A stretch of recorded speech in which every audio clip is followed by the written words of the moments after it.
para ihayag ang pinakahuling kalagayan ng COVID-19 crisis sa bansa at ang mga hakbang na ginagawa ng pamahalaan laban sa pandemya. Mula sa Pangulo ng Republika ng Pilipinas, Mayor Rodrigo Duterte. Ito ang Talk to the People on COVID-19.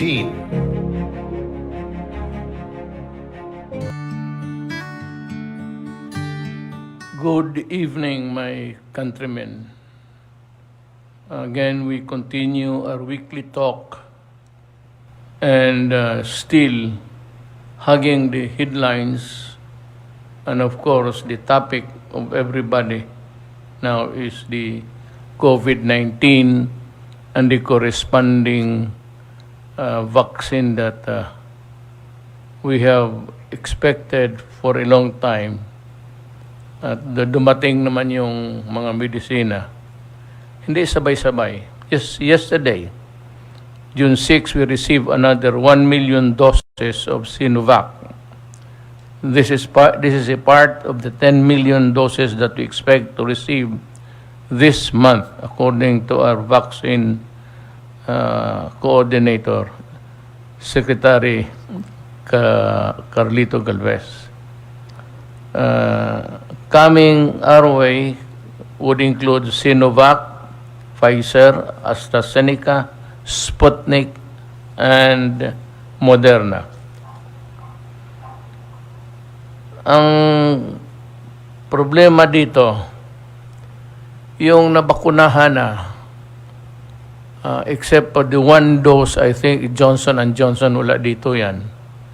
Yung nabakunahan na, sa first injection ninyo, kailangan kayo ng booster, a second injection. Please find time to go back and line up and show your card so that they would know that you are receiving the second dose. Booster po yan.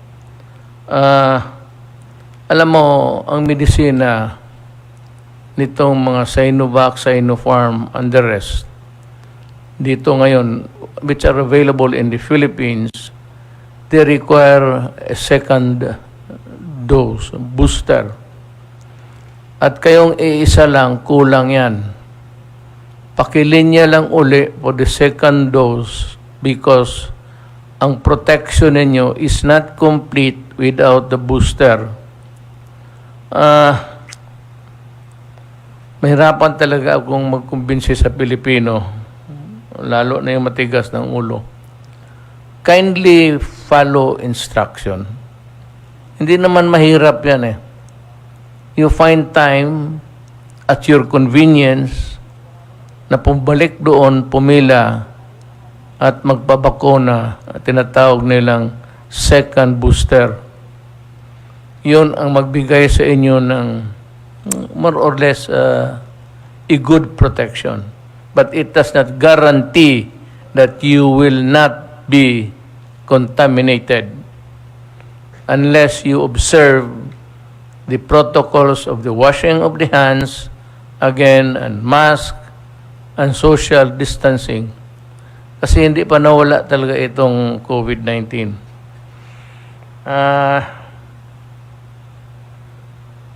I want the authorities and the LGUs to find out why this is happening and to take steps to return to their ma-imber na sila na madala ng mga barangay captain pati mayors. Kindly help us ferret out the persons who have not received the second booster until now. Nandyan yung medisina. Pinakahintay natin halos 1 taon. Kaya lang naman nakukulang-kulang talaga yung supply. So it took us time to receive our share. But now, medyo maluwang na ang mundo, nabakunahan na sa Amerika halos lahat. They can afford now to share the residual supply nila sa vaccine. ano lang, kasi itong COVID na ito is a very toxic thing, and it can contaminate you again. There is no guarantee. Though it would give you a measure of protection, it does not guarantee that you will not get COVID again. So despite or in spite of your vaccines and boosters, please observe the basic protocol. Mask, hugas ng kamay, at social distancing. Matatapos rin to, especially with your cooperation, matatapos ito, mas madali. June 5, the global community celebrated World Environment Day to promote greater commitment to care our planet. Sadly, however, the COVID-19 crisis also gave a rise to plastic waste and pandemic. The popularity of delivery of services has produced considerable solid waste, such as the delivery of packaging of both food and non-food products. Also, a serious concern is the proper disposal of medical waste. There have been several reports of poor disposal. Alam mo ito, mga medisina na ito, babaon to. I remember one time when I was mayor, parang isang nurse, dyan lang sa Talomo area, sa beach, doon siya naghukay doon sa sand at doon niya inilibing. That is not the proper way to do it. You might as well wait for the garbage men to lock the garbage and balutin ninyo yung mga mga medisina, yung naturok na, saka yung mga sirens, balutin ninyo, ibigay ninyo sa basurero. Alam nila kung ano lang gawin nila. So,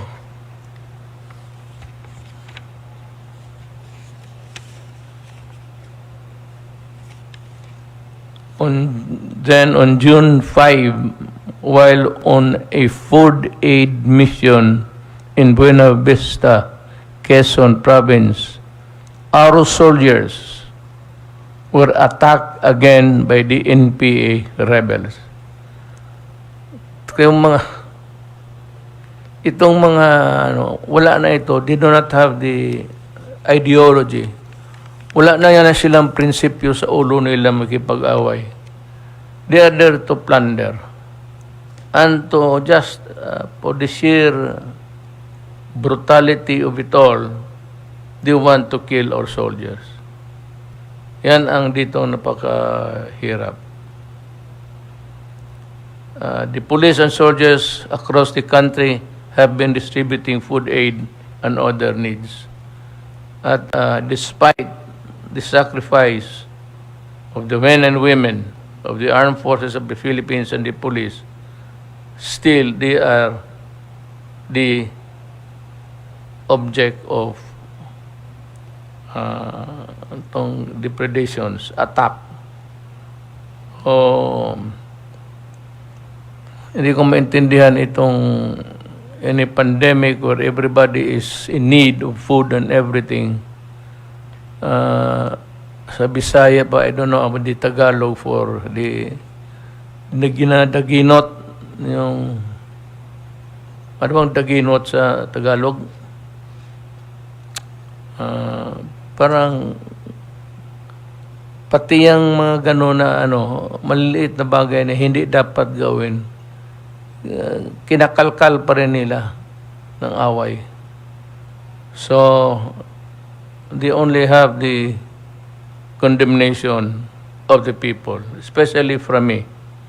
Kaya hindi talaga tayo magkaintindihan kailanman. No peace talks can ever succeed under me or under any other president if you do not stop attacking government forces and even civilian leaders.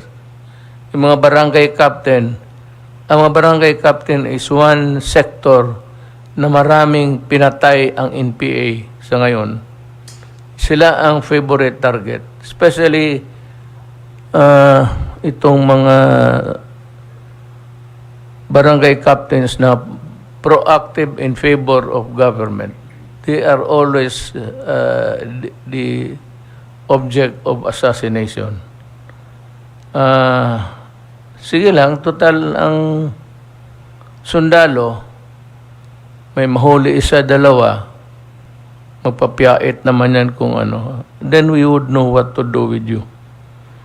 What you can do, I can do better 10 times over. Anong kaya ninyo, kaya kong gawin.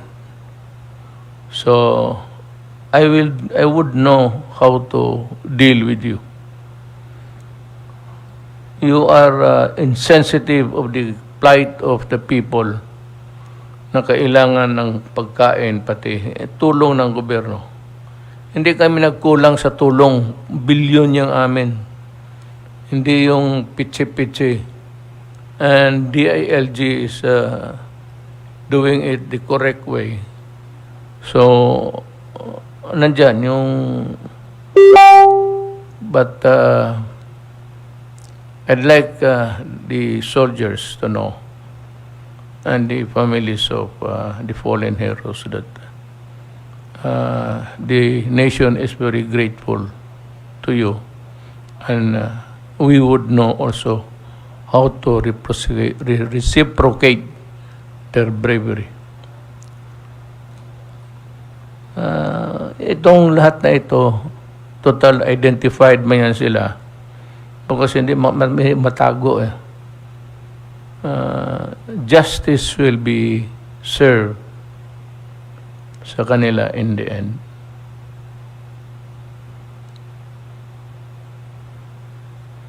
Marami ng bakuna na dating.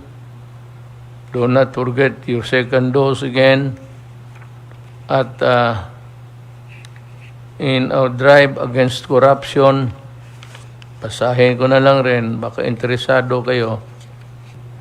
Dito, sa bago na dismiss from the service sa Sandigan Bayan, Joel Salvador, Regional Director, Environmental Management Bureau, EMB, DNR, CAR. Violation of the anti-graft and corrupt practices and illegal use of public funds. Malversation ito. Diversion of the 758,998.7 allotted to ecological solid waste management to the rehabilitation and improvement of the Regional Director's Office and Environmental Information Center in Baguio City in 2003, including the purchase of construction materials without public bidding and ghost delivery. Itong si Salvador was sentenced to imprisonment 6 months to 1 day and the perpetual disqualification from holding public office. Yung iba, si Perlita Mauri, Budget Officer, ENB, DNR, CAR, diversion of 758,998.7, allotment of the ecological solid waste on rehabilitation and improvement of the regional. Ganon rin. Suspended lang sila. I want the records of these cases forwarded to me, and I will study. I might amend the order of suspension to dismissal.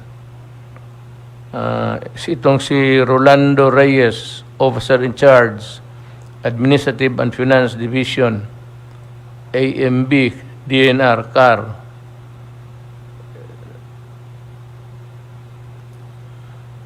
Ganon rin.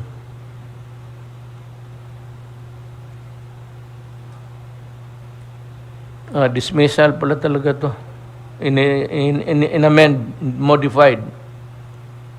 They were found guilty under case number SB 15 CRM 0099 for illegal use of public funds, penalized under Article 20 of the revised penal code. They were meted with a fine of itong si Rudy Bastica, Forest Ranger, Deputy Land Inspector. Suspension lang. But he appealed. Ito, involving in land title irregularities. Pagka may malversation, falsification sa documents, that is a crime. They should be accordingly. Pero kung tapos na, galing ng Sandigan Bayan, if the acquittal or the punishment is given there, hindi mo na magalaw yan under the principle of double jeopardy. Pero ulitin ko, mainit ako dito sa corruption. Marami na kayo. Magsabi ka lang na about 300 of you were dismissed from government service. Meron na. Hindi ko lang inano. Kung gusto ninyo malaman, makinig kayo dito. But I do not band it just for the sake of humiliating the erring employees. But the problem is the right of the people to know what you have done in your service as a public worker. Now, we shall begin our discussion. We have on the teleconferencing set up Dr. Domingo Carlo Nograles, Bindigo Nograles, si Sal,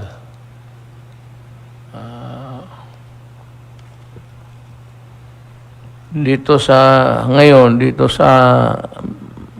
Marto na ito, we have Secretary Francisco Doque, Secretary Carlito Galvez Jr., Director General Enrique Domingo,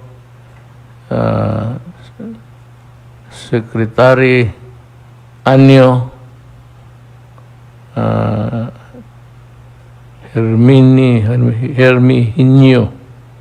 Herminio ka pala, Harry Roque, and let us begin. Makinig kayo. Ito yung hulagway sa Tagalog. Ito yung big picture ng operasyon ng gobyerno in the fight against COVID.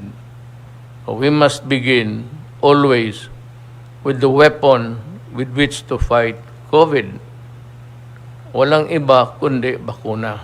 So let us start with Secretary Duque and tell us more about what you intend to do in the days to come, moving forward. Thank you very much, Mr. President, and good evening to Senator Bongo, the chairman of the Senate Committee on Health and Demography, my fellow members of the Cabinet and principals of the Interagency Task Force, at higit po sa lahat sa ating po mga kababayan. Magandang gabi po sa atin lahat. At muli, ako po ay magbibigay ng maikling ulat ukol po sa ating COVID-19 situation at iba pa pong mga kaakibat na mga updates. Next slide, please. Ngayon pong ika-7 ng Hunyo 2021, meron naman po tayong nadagdag na 6,539 na bagong kaso. Can I just request that you, the slide prior to this? Can you do one slide back, please? Yan po. Salamat po.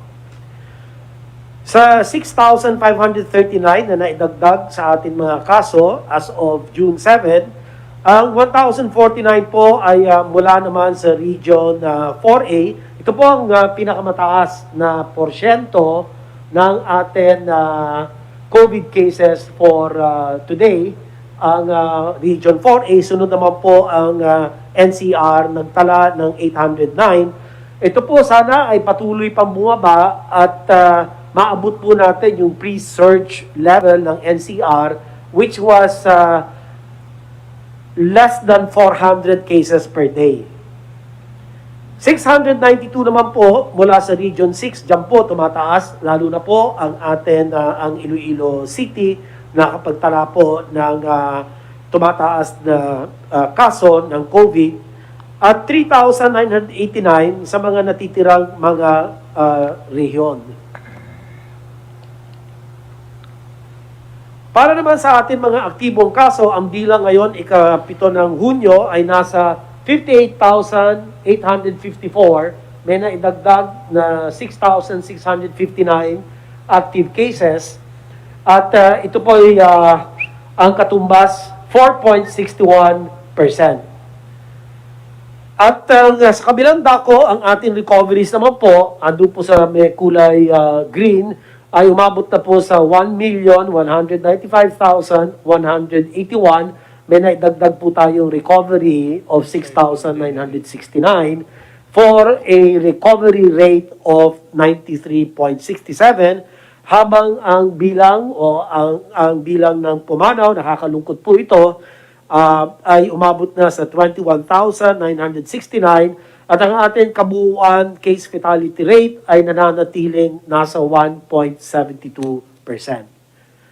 At para sa mga Pilipinong may edad 50 to more than 80 years of age, ang case fatality rate ay 5.44%. Napakataas po ito, halos 10 doble noong case fatality rate ng may edad less than 1 to 49 years of age, na asa 0.42% lamang ang case fatality rate. Kanya ito rin ang dahilan kung bakit paulit-ulit natin sinasabi na uunahin ang mga matatanda sa atin pong vaccination program.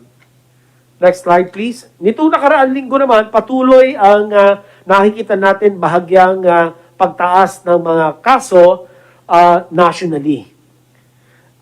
Nakikita po natin yung case plateau, nakita starting May, with cases potentially on the rise by the end of May. At dyan po sa slide na yan, makikita rin natin ang NCR, yung kulay blue, ay paliit ang bahagi na ito bilang porsyento ng pangkalahatan caseload. At ang atin region ito pong kulay blue, parang green teal color, ito po yung region 4A, at nakikita din natin nagpaplato ang mga kaso, at ang region 6, ayan po yung kulay violet sa baba, ay nakikita natin unti-unting tumataas na ang bilang ng mga kaso sa naturang rehiyon. Next slide. Saan ang galing ang mga pagtaas ng mga kasong ito? Bahagyang bumababa ang kaso sa NCR and the rest of Luzon sa nakalipas na 7 araw, kung saan nasa 1,000 ang average na kaso sa NCR. Ito po yung blue line. Ayan, makikita natin. Noong nakaraan linggo, May 31 to June 6, mas mababa sa 1,125 na kaso noong linggo bago rito. Nasa 821 or 821 ang average na kaso sa plus areas ng NCR. Ito po yung green line, makikita natin itong nakaraan linggo, mas mababa sa 967 noong linggo bago nito. Ganun din sa rest of Luzon na represented by the red line na may 1,731 or 1,931 average na kaso nitong nakaraang linggo at mas mababa po sa 2,084 noong linggo bago nito. Sa kabilang dako, patuloy na nagpapakita ng pagtaas ang kaso sa Visayas at Mindanao, kung saan mas mabilis ang pagtaas nitong nakaraang linggo sa Visayas habang ang Mindanao ay malapit na sa bilang ng rest of Luzon. So, yan pong slide na yan, ang Mindanao, yung kulay orange na nakikita natin, ay tumataas po ito. Ito pong kulay pula, hindi lang gumagana kasi ito. Makikita na po natin, yan po yung Luzon, excluding NCR+. Tapos yung pong Mindanao, yan po yung dilaw na nakikita natin dyan sa mga linya. At yan po binabantayan natin, tinututukan po natin ito. Ang Visayas, ito po yung kulay teal, blue-green. Tapos ang NCR po, yan po yung kulay blue, yung pinakamataas. Tapos bumagsak na, nagpapakita na malaki ang ibinaba ng kaso sa NCR mula doon po sa peak noong first week of April. Para naman sa ating national healthcare utilization rate, nakakita tayo ng bahagyang pagtaas. Mula 48%, nasa 50% ang national HCUR nitong nakaraang linggo, kung saan tumaas ang utilization rate ng isolation beds plus 2 percentage points, ICU beds plus 1 percentage point, at mechanical ventilators plus 2 percentage points, habang nananatili ang utilization rate ng ward bed sa 49%. Pero malaki po ang ibinaba ng pangkalahatan na utilization rate natin kung ihahambing po yung June 5 figures compared sa peak noong pong April 13 to 15. So halimbawa, ang overall healthcare utilization rate na nag-peak noong 54%, bumaba na po ito ngayon June 5 at 50%. So, meron pong improvement na 4 percentage points. Sa kasalukuyan, Mr. President, nakakapagbigay na tayo ng halos 6 na milyon doses na bakuna sa COVID-19 at meron na tayong higit sa 1.5 milyon individual na may kumpletong proteksyon ng bakuna. Mamaya po, bibigay ng ating vaccine czar, si Secretary Galvez, ang detalye ng atin pong accomplishment patungkol po sa atin national vaccination rollout. Kahapon ay dumating na rin sa bansa ang 1 milyon karagdagang doses ng bakuna mula sa Sinovac na agad natin ipinamahagi sa mga rehiyon at implementing sites upang agad din makamit ng ating mga kababayan ang proteksyon mula sa COVID-19. Isinagawa rin ngayong araw ang simbolikong pagbabakuna ng mga miyembro ng Priority Group 4A4 o ang mga economic frontliners. Maraming salamat po, Mr. President, for gracing the occasion this morning. It was well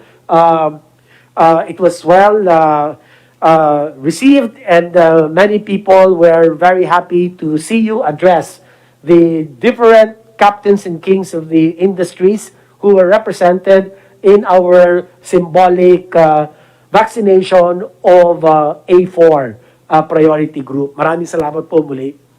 Ang atin laban sa COVID-19 ay hindi lamang usapin ng kalusugan, kung hindi usapin din ng ekonomiya, kaya kritikal ang paghahatid ng proteksyon ng atin pong mga workforce.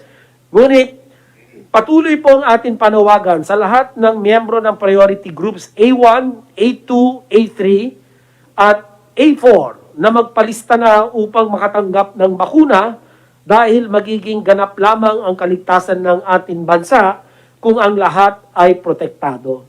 Sa puntong ito, ibig ko rin pong bigyan diin na hanggat sa maaari at kakayanin ay dahil limitado pa rin po ang bakunang atin pong natatanggap, nananawagan po tayo sa ating mga local chief executives na bigyan prioridad sa A4, yung pong may edad na 40 years of age to 59 years of age. At hanggat sa maaari, sila po ay uunahin within the economic frontliner priority group.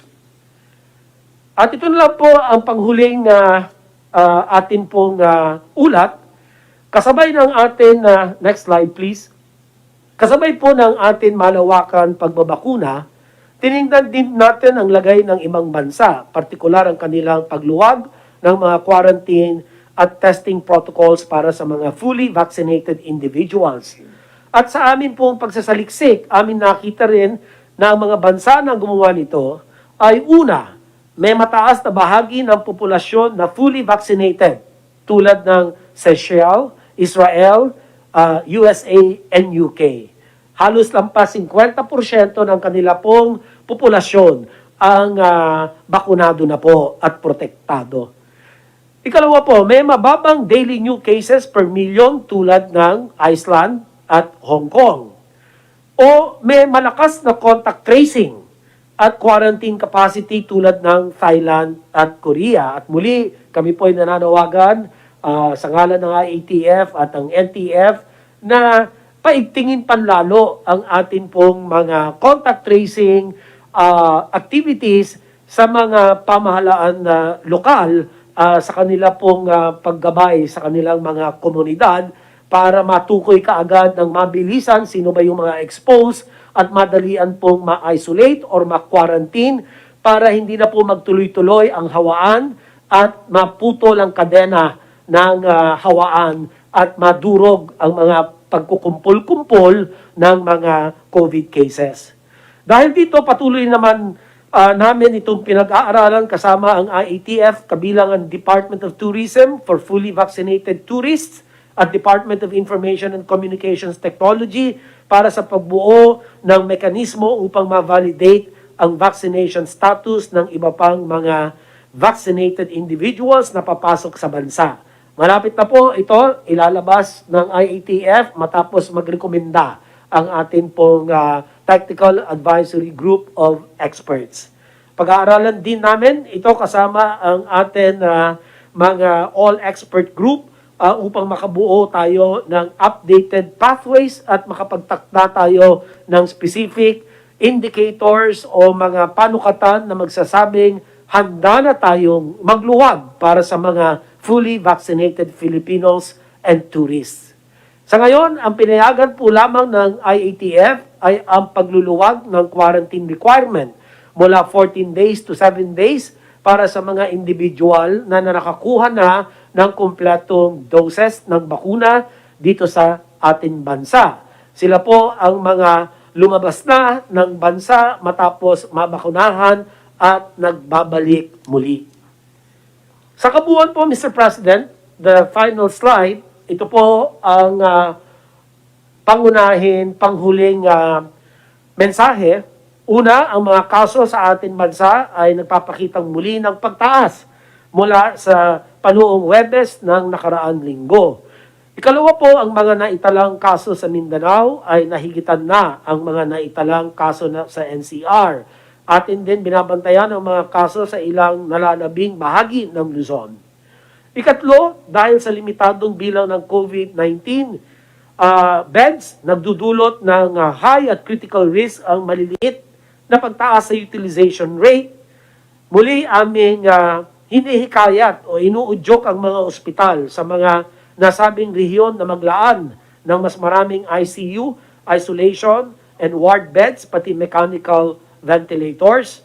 At ito naman, ang financing aspect na PhilHealth, sila po ay nakapagdesisyon na bilisan ang reimbursement o ang bayad ng mga claims mula po sa mga ospital na nag-aasikaso at kumakalinga ng malaking kaso ng COVID-19. Ang PhilHealth po ay naglabas ng bagong payment mechanism. Ito po yung debit-credit payment mechanism, accelerated payment for claims beginning March 2020 up to April of this year. Sinusuportahan ng kagawaran ng kalusugan ang pag-update ng quarantine at testing protocols para sa mga fully vaccinated individuals. Ngunit bago natin gawin ito, kinakailangan natin siguraduhin na number one, mataas na ang porsyento ng mga fully vaccinated na Pilipino.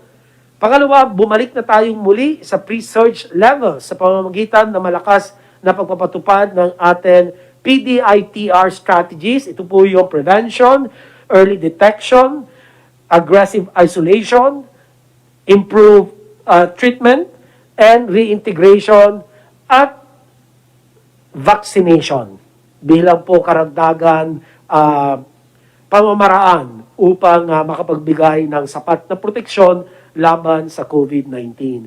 Meron tayong teknolohiya upang ma-validate. Kailangan po itong teknolohiya na ito para ma-validate ang vaccination status ng mga paparating na individual galing po sa ibang bansa, lalo na ang mga taong hindi rito nabakunahan.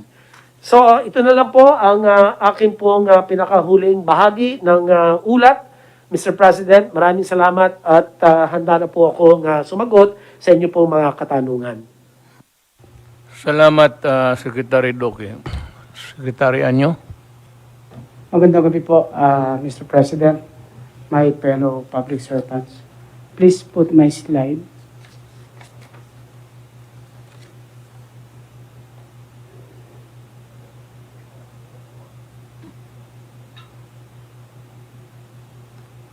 Wala na po akong ulat sa ayuda sapagkat tayo po ay 100% na naipamahagi na po natin ng mga ayuda. Tulad po ng inulat natin noong nakaraang linggo, naglabas po tayo ng Joint Memorandum Circular, ang DILG, DOJ at PNP, na naglalatag ng responsibilidad ng tatlong ahensyang ito sa pagproseso ng mga naiulat ng mga insidente ng paglabag sa iba't ibang health and safety ordinances, quarantine-related violations, at iba pang violations sa panahon ng public health emergency. Sa JMC na ito, layunin ng DILG, DOJ at PNP na maging malinaw para sa mga tagapagpatupad ng batas sa level ng LGU at ng PNP ang kanilang mga responsibilidad sakaling may mga mahuhuling lalabag sa ating public health and safety protocols. Lahat ng pagpapatupad at panguhuli ay dapat batay sa direktiba ng Pangulo, mga kasalukuyang batas, revised penal code, IATF Omnibus Guidelines, at ordinansa ng mga LGUs. Magtatalaga ng sapat na holding area para sa mga violators upang maiwasan ang hawahan. Sundin ang rules of criminal procedure sa mga warrantless arrest at uusigin ang LGU at barangay officials na hindi magpapatupad ng mga kautusan ng batas. Layunin din ng JMC na ito na mapabilis at maging mas sistematiko ang pagproseso ng mga kasong isusumiti sa piskalya upang agad na maaksyonan at maparusahan ang mga mapapatunayang lumabag at agad din namang mapalaya at mapatunayang walang sala upang maiwasan ang congestion sa ating mga piitan at detention facilities. Next slide, please. Dito naman po sa mga violations ng health protocols, ayon po sa nakalap na datos ng ating Philippine National Police, tumaas ang mga nahuhuling hindi nagsusuot ng face mask. 50,000 at 21, habang bumaba naman ang mga kaso ng mass gatherings, 613, at kawalan ng physical distancing sa bansa, 13,882. Mahigit 1,700 po ang nakasuhan natin sa korte. Next slide, please. Wala naman pong buwan ng Mayo hanggang ngayong buwan ng Hunyo, may mga naitala tayong ilang insidente na tinatawag nating super spreader event sa NCR, Central Luzon, Western Visayas at Central Visayas. Agad naman natin itong inaksyonan at inimbestigahan at makikita natin sa matrix ang datos o status ng mga kasong isinampa laban sa mga opisyal ng barangay na responsible sa sa mga magkakaiwalay na insidente ng paglabag sa public health and safety protocols. Sa inyo pong pag-uutos na kasuhan natin ang mga barangay officials, 6 po ang nakita natin dito at nakasuhan. Ito po yung mga super spreader event, gubat sa syudad incident, Barangay 171 sa Caloocan City. Recreational resort and pool operations sa San Jose, Nabotas City. Ang boxing match dito sa Tondo, Manila, Barangay 181 at 182 sa Gagalangin, Tondo. Ang Bacas River Incident sa Barangay Matiktik, North Sagaray, Bulacan. Sa Barangay Balabag, Boracay Island at Barangay Sambiray, Malay Incident.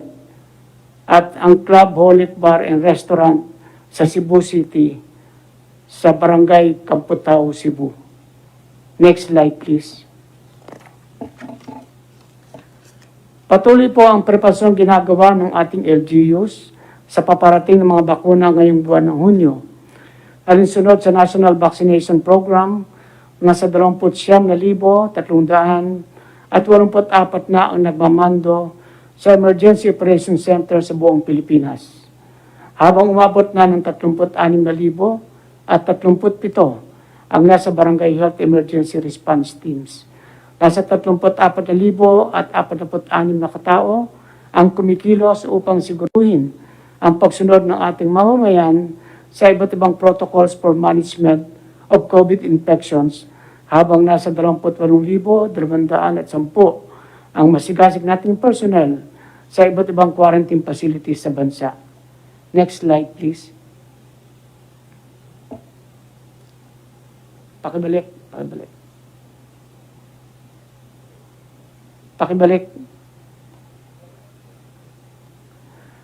Sa vaccination monitoring system, bahagi ng paghahandang ginagawa ng LGU sa National Vaccination Program ay ang pagsisigurado na may sapat na vaccination centers para sa ating mga mamamayang, pati na ang cold chain storage facilities at transportation para sa mga vials ng bakuna na ating ibibigay. Sa ngayon, may 2,536 na vaccination centers na ang nagagamit ng mga LGU. May 1,676 na cold storage facilities ang ginagamit ng ating vaccination team sa ngayon, at may nakita pa tayong 134 na facilities na maaari pa natin gamitin. Sa transportasyon, nasa 3,476 ang mga sasakyang panglupa. May 68 naman na sasakyang panghihimpapawid at 380 sasakyang pangdagat ang nakahanda at maaari natin gamitin sa paghahatid ng libo-libong vials ng vaccines na ating matatanggap. Next slide. Sa ating pong anti-illegal drug campaign, sa datos na nakalap ng ating pambansang kapulisan, may naitalang 10 mga drug personalities ang kusang sumuko sa otoridad mula ika-30 ng Mayo hanggang ika-5 ng Hunyo sa taong ito. Sa mga araw din ito, umabot sa 1,129 ang ginawang anti-illegal drug operations ng ating mga kapulisan at iba pang mga ahensya. Sa anti-illegal drug operations ito, mayroong naitalang 1,500 at 9 na mga drug personalities na naaresto, habang 6 na personalidad naman ang naitalang namatay. Sa kabuuan po ay 122,622,379 na piso ang nakumpiskang shabu at marijuana ng ating mga otoridad. Bilang pagtatapos po, muling tinatawagan natin ang ating mga kababayan na sumunod sa preventive measures sa minimum health standard upang maiwasan ang transmission. Pero kailangan magpabakuna na tayo upang tayo makabalik sa normalidad at mabukas natin ng todo ang ating ekonomiya. Ngayon, ang panahon ng pagbabakuna At tinatawagan natin ang ating LGUs na muli magbigay ng pass lane, green lane or express lane sa ating mga A1, A2, A3 habang nagbabakuna na rin tayo ng A4. Yun lang po, mahal na Pangulo. Maraming salamat po. Thank you, Secretary Anyo. Secretary Galvez. Yes, sir. Mr. President, Senator Bongo, my fellow cabinet members, on behalf of the National Task Force headed by Secretary Lorenzana and Secretary Anyo, I will brief the President and the people on the updates of the National Vaccination Program.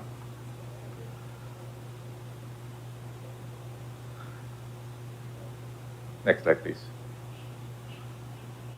Please show my slide. Next slide, please. Sir, these are the significant updates for this week. Yung ating pong vaccination po, magkakaroon na po tayo ng 6 million mark on each administration this week. In fact, ngayong araw, sir, more or less na-breach po natin ang 6 million mark. And then, meron tayong the Philippines reduced its 7-day moving average due to lack of supply but expected to rebound this week with impending deliveries of 10 million doses this June. So meron po tayong impending deliveries ng June.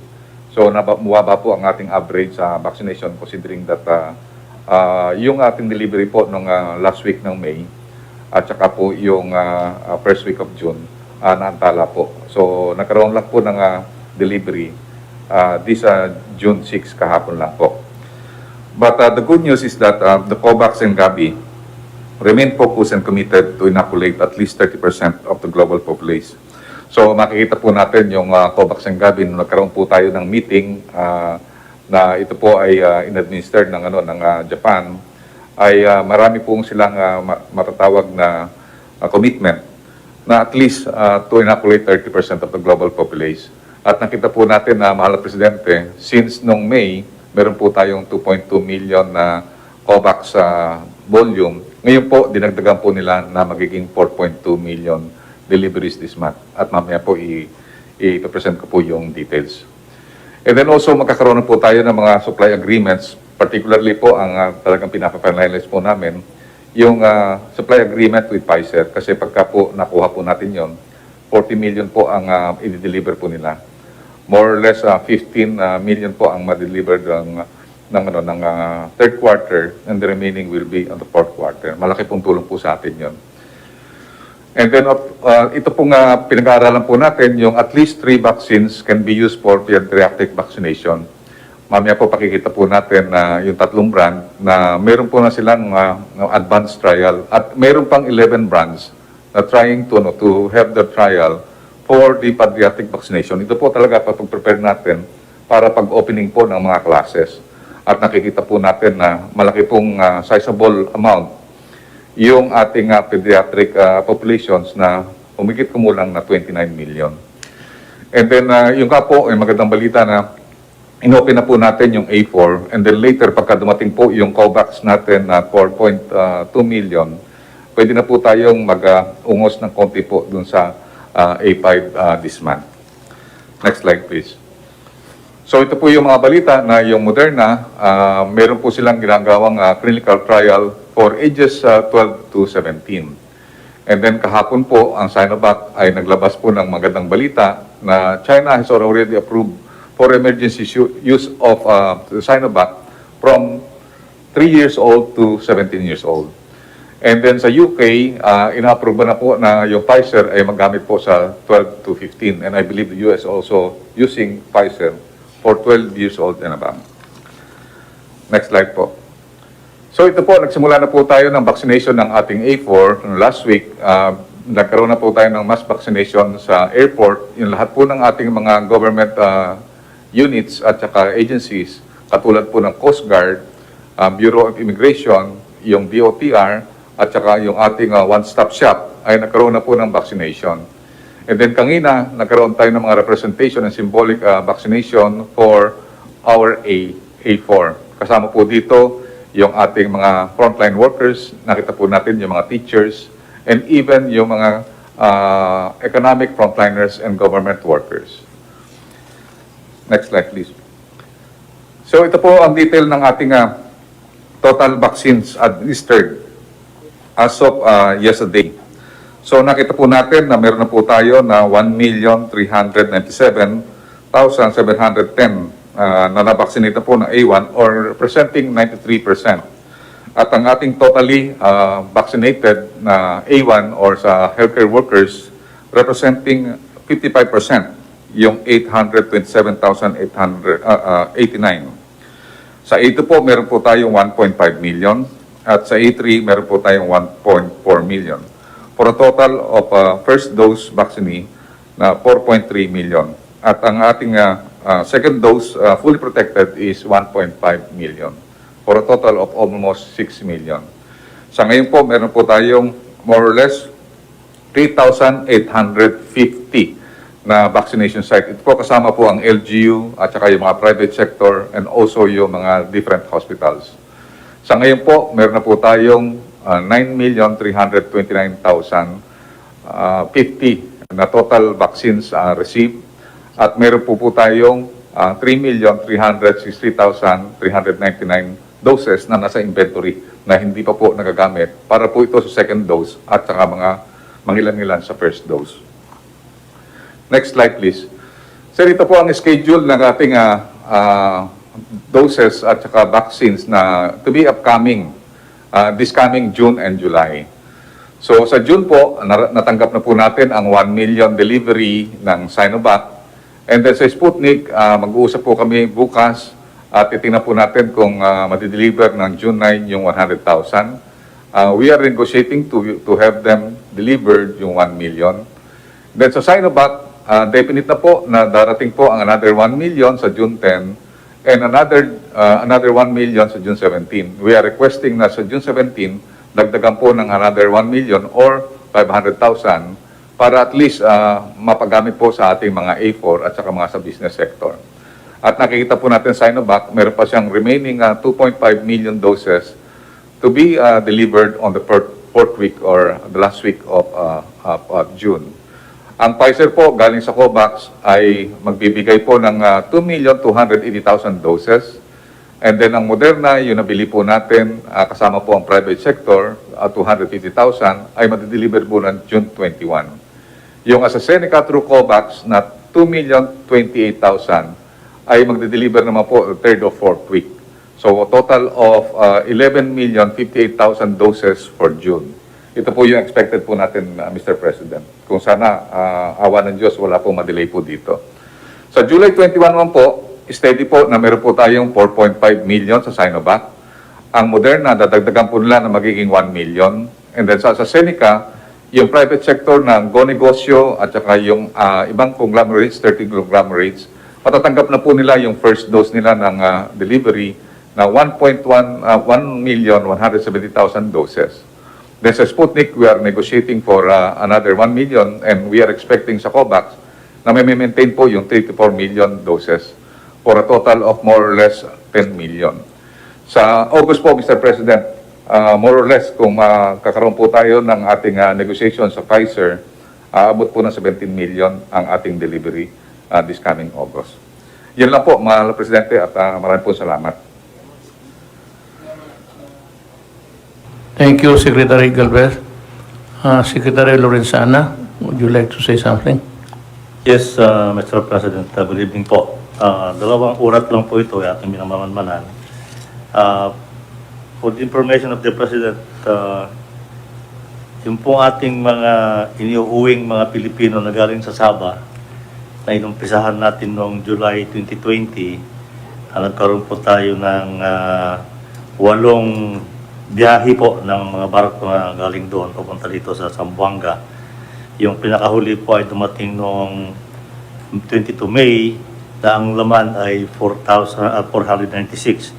Ang kabuuan po na dumating na mga Pilipino mula sa Sabah ay 3,132.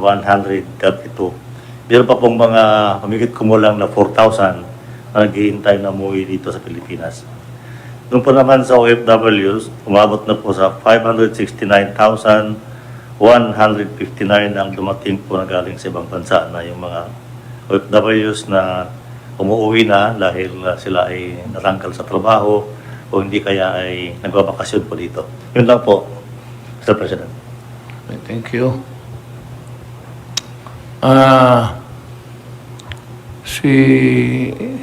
Si Dr. Domingo, you have a report. Mr. President, as of this week, may nadagdag po na isang vaccine na na-approve sa buong mundo. Sa ngayon po, 79 approved vaccines being used all over the world dahil last week po may isang bagong vaccine from Japan na na-approve sa Japan. mRNA vaccine po ito, similar to Pfizer and Moderna, and it's being made by the company Takeda. So sana ba isa pong mga bakuna rin na maaari nating magamit in the future. And then lastly lang po, just to update you, nung May 20, si Secretary Duque wrote FDA that they were willing to accept donations for Sinopharm coming from China, and this has been granted an EUL already by the WHO. So ito po ay tiningnan na rin ng ating mga experts at ng ating pong evaluation sa FDA, and today we already granted an emergency use authorization to DOH to accept the donations of Sinopharm. So doon po sa mga inaabangan po natin ng mga bakuna as of now, yung Novavax, yan na lang po ang wala pang application sa atin, at baka daw po kasi baka mga third quarter pa po sila mag-a-apply ng mga EUA. Maraming salamat po. Secretary Nograles. Maraming salamat, mayang gabi kanimo, Mr. President, Senator Bongo, mga kasamahan natin sa kabinete. Mr. President, isa sa mga binabantayan po natin apart from sa COVID-19 ay yung aspeto po at yung problema ng kagutuman, lalong-lalo na sa panahon ng pandemya at sa panahon na nagkakaroon tayo ng mga typhoons at ibang mga kalamidad. So isa sa mga binabantayan natin, Mr. President, ay yung sustainability ng ating mga food systems, yung resiliency at stability in times of calamities and emergencies. So i-report ko, Mr. President, yung mga nagawa na natin na mga programa kontra kagutuman pagdating ng problema ng gutom sa mga panahon ng pandemya at kalamidad. Isa nga po dito yung Sustainable Livelihood Program na ginagawa po ng Department of Social Welfare and Development. Dito po sa pagbibigay ng livelihood sa mga mahirap natin na mga kababayan. Ito po yung SLP, Cash for Building Livelihood Assets. Pagbibigay ng livelihood sa mga mahirap natin na mga kababayan. Maliban pa po dyan, Mr. President, meron po tayong Assistance to Individuals in Crisis Situation or AICS. Nakapag-serve na po tayo ng 1,224,270 clients, which is actually more than the 877,444 target. Siguro dahil, of course, naintindihan natin sa panahon ng pandemya, mas marami yung kailangan nating tulungan. Yung calendar year 2020 ay we went over the target, 139% above the target. At naka-obligate po tayo ng 8,323,943,779. Nitong first quarter ng 2021 ay natulungan na po natin at nakapag-serbisyo po tayo ng 688,950 clients gamit pa rin itong programang AICS. At ang na-obligate po nating amount is 2,161,202,758. Yung Department of Agriculture naman po ay meron silang pag-ahon project which stands for sa palay at gulay, may ani, hanap buhay, oportunidad at nutrisyon. Ito po meron silang model project sa Adapt a Town, 9.5 hectares showcasing crop diversification na may sustainable farming practices po. At yan ay nakapag-servisyo po tayo ng 1,000 rice and vegetable farmers at least 600 households doing backyard vegetable production. Thank you, Secretary Salis. Sal, you have something to say to the Filipino people, I'm sure. Magandang gabi po, Ginoong Pangulo. Kasama po natin sa kabinete at si Senador Christopher Lawrence Go. palagay ko po yung ating suliranin sa ngayon ay mukhang hindi naman nababago. Nandun pa rin yung mga lumalabag sa ating mga health protocols at naroon pa rin yung katanungan, ano bang pwede natin gawin dito sa mga taong ito na talagang pilit na ipinagwawalang bahala ang mga paalala, ang mga direktiba ng ating pamahalaan. Nung ako po unang nagbigay ng opinion dito ay inilimita ko lamang sa reckless imprudence kung saan ang isang tao na magkamit ng isang o magsagawa ng isang hakbang na walang patumangga at hindi inaalintana yung maaaring maging resulta ng kanyang pagkilos na ito'y hahantong halimbawa sa isang maselan na sugat sa isang tao o kamatayan, maaari pong usigin sa hukuman. At ito ay papatak doon sa Artikulo 356 ng Revised Penal Code. Meron pong pwede pang ihain laban doon sa mga lumalabag sa mga health protocols. At ito po yung sa Codigo Penal po natin under Article 151, meron ding sinasabi doon na yung resistance, disobedience to persons in authority or agents of persons in authority. Madalit sabi, yung kung ayaw sumunod o talagang ayaw niyang sundin yung mga direktiba ng pamahalaan sapagkat lahat po ng tao ay pinagpapalagay na alam nila ang batas at ang mga regulasyon. At katunayan nga, paulit-ulit po ang ating pamahalaan ay halos isang taon na yan, mahigit, na paulit-ulit na sinasabi natin, ito ang health protocols, kailangan natin ipatupad ito at ito'y para sa kapakanan, hindi lamang ng taong susunod dito, kundi sa kanyang mga kapwa-tao rito. Kung ito pong taong ito, despite the fact na alam niya na nga ang pinagbabawal, ganun pa rin ang gagawin niya, pwede po siyang idemanda ng pag-resist o hindi pagsunod sa mga persons in authority or dun sa mga agents of the persons in authority while in the performance of their duty. Yung pangatlo na pwede po natin gamitin ay yung mga local na ordinansa na pinatutupad ng mga LGUs. At katunayan, marami na po tayong mga local ordinances sa iba't ibang mga LGUs at ginagamit na nga nila ito upang i-demanda yung mga lumalabas. Pangapat, pwede po natin gamitin yung Republic Act 11332 at ito po yung mandatory reporting of notifiable diseases and health events. At pag ito nga, halimbawa, kung kayo po alam niyo na nga merong kayong sakit ng coronavirus at hindi niyo inireport ito, talagang lalabagin nyo 11332. Ganon din po yung mga taong dapat na nakakaalam at hindi nila ni-report, abay papasok din po rito sa batas na Republic 11332. At may balik ko po dun sa reckless imprudence. Alam po ba ninyo na sa ating batas, pag yung po halimbawa yung isang tao na alam niya na meron siyang sakit na coronavirus, alam niya, pumunta ho siya sa isang lugar na meron mga pagpupulong at yung kanyang sakit ay nailipat pandahawa sa isang tao o ilang tao at ito ay namatay. Aba, ibang usapan mo yun. Kasi yung unang sitwasyon, hindi niya alam na may sakit siya. Baka nahawa lang siya. Kaya yung pwede kung namatay, papasok lamang yun sa home site.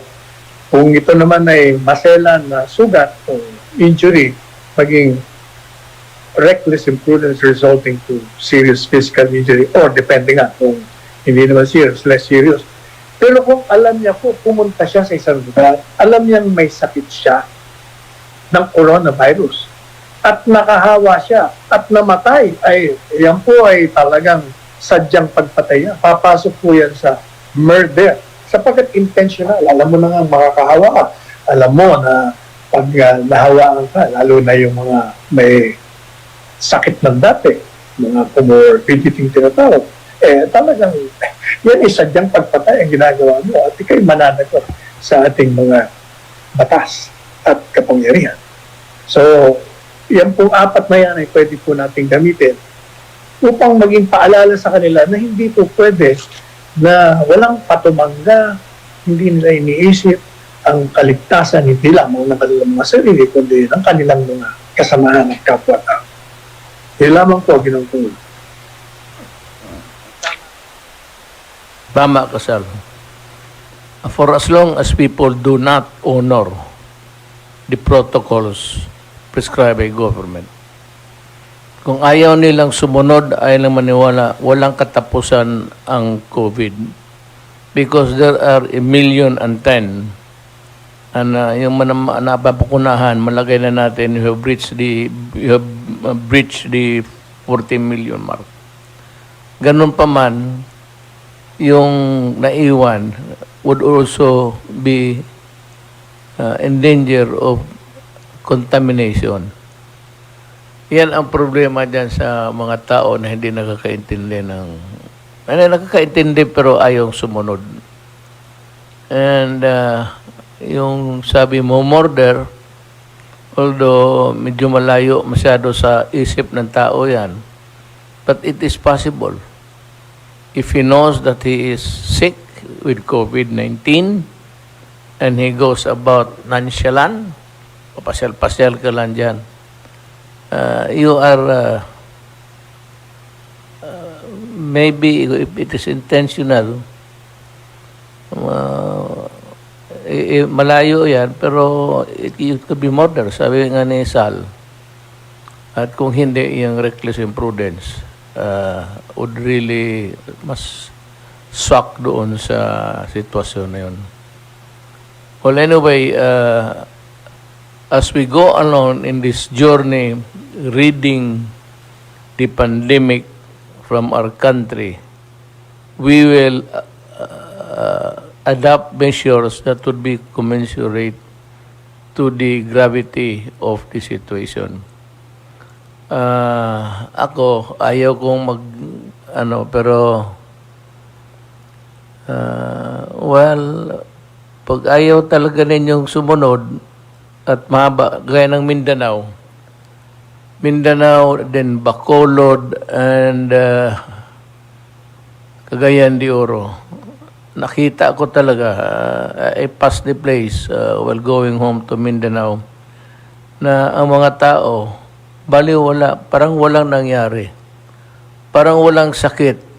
Parang walang, basta pasyal ng pasyal, they go about their daily business, though not intentional of harming other people, but consciously having the COVID-19 in their bodies. At alam mo yan, at you do not honor the protocols, yan, magkakaproblema ka. We might calibrate our response to the intransigence that you will show. Depende sa ano ninyo. Kung talagang ayaw ninyong sumunod, then we can go into marami. I could, ayaw ko lang sabihin, but we have the power to control it actually. Kung ginusto lang namin pahirapan ang tao. Any other question? Any additional information? Pag wala, papasalamat ako sa sambayan ng Pilipino for their patience and to listen to what we are saying here. The truth is here. Dito ang totoo. Nandito ang totoo. Kasi sabi ko, walang obligasyon kaming magsinungaling. Ang amin is magtrabaho, magsabi ng totoo. Wala kaming agenda, wala kaming plano kung ano. Basta amin, trabaho lang. And hanggang sa katapusan ng araw ng aming pagtatrabaho sa gobyerno. Salamat po.